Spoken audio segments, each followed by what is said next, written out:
Book of Heaven, Volume 25, December 29, 1928. Mute heavens and suns, speaking heavens and suns. How God resumes his creation. How heaven will no longer be foreign to the earth. I was following the divine fiat in the creation to accompany its acts, and my sweet Jesus, moving in my interior, told me, "My daughter, look, how beautiful is creation, what order, what harmony it contains. And as beautiful as it is, the heavens, the stars, the sun are all mute. They have no virtue to say even one word.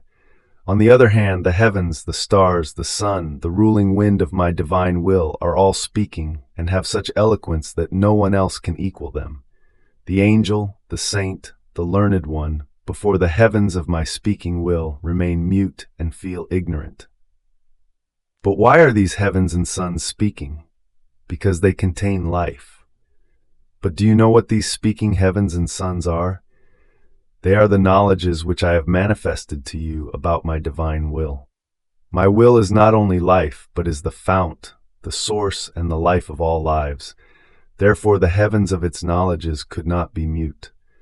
So each knowledge about my divine fiat is a heaven, a sun, it is a wind, one distinct from the other, which, having the speaking virtue and possessing the divine life, have the virtue of producing new heavens and suns more beautiful and winds more mighty, such as to invest the hearts and make conquests of them by their sweet ruling moaning.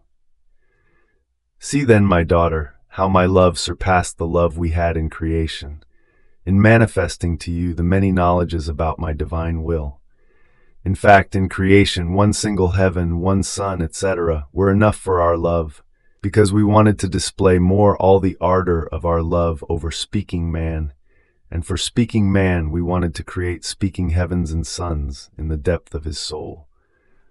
But by withdrawing from our divine volition, he put a limit to our love, and the speaking heavens no longer had life in him. But our love did not say enough. At the most, it paused and waited.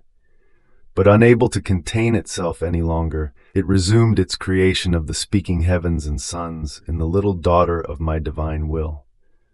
Look at them in the depth of your soul. All of my knowledge is about my fiat, all in order and harmony, and one is heaven and speaks and forms another heaven. Another is sun and speaks, and while it makes itself light and it warms, it forms another sun. Another is sea and forms its speaking waves, and while it speaks, it forms another sea to invest the whole world with its speaking waves, and to impose itself with its creative words so as to make itself listened to, in order to bring the new sea of peace and of joy of my will into all. Another is wind, and now it speaks with its empire in order to knock down the hardest hearts. Now it speaks with its caresses so as not to strike fears. Now it speaks with loving moans so as to make itself loved. And while it speaks, it forms more winds, and its word runs to make known the life, the power of my divine will. In sum, all my knowledges about it are a new creation, more beautiful, more varied than the creation itself, and much more beautiful, because it is a speaking one, and its word is the life of my divine will which it brings to the creature.